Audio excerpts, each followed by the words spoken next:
I believe that television has a positive influence on society for two reasons. First, by watching television, I was able to look at things and experience things secondhand, and also sometimes it explains consequences of what will happen.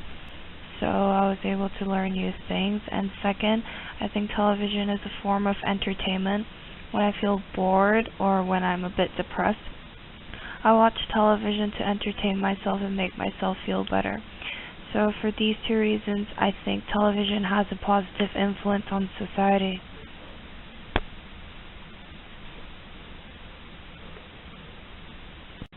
According to the reading, Paul disagrees to the college decision of getting a new sculpture for their campus.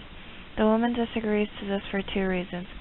Firstly, she says that there is an anonymous donor who's paying for the bill, so it has no effect on the university.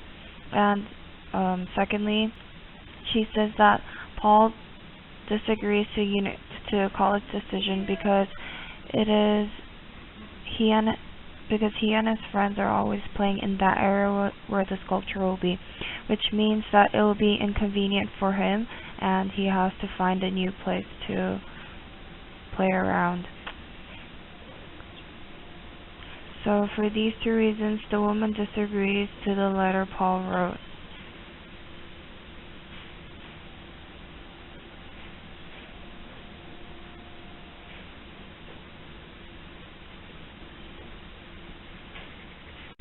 According to the reading, groupthink is when an individual conforms their opinions to the group even though the result may be negative.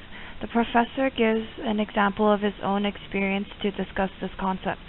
He said that once when he was working in a business, he gave an idea to give a computer a new design makeover. Although the technology was advanced, but the design wasn't good.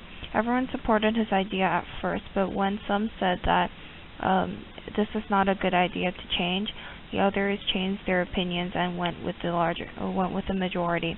They didn't want to get jeopardized and wanted to get promoted. So the professor also ended up opposing to his decision, and at the end it costs more money the same year because the professor explains the concept of intellectual abilities of babies. She states that the evidence is indirect, but the experiment is devised. She states that there is an indirect evidence but is supported by an experiment. She explains an experiment done by scientists on babies.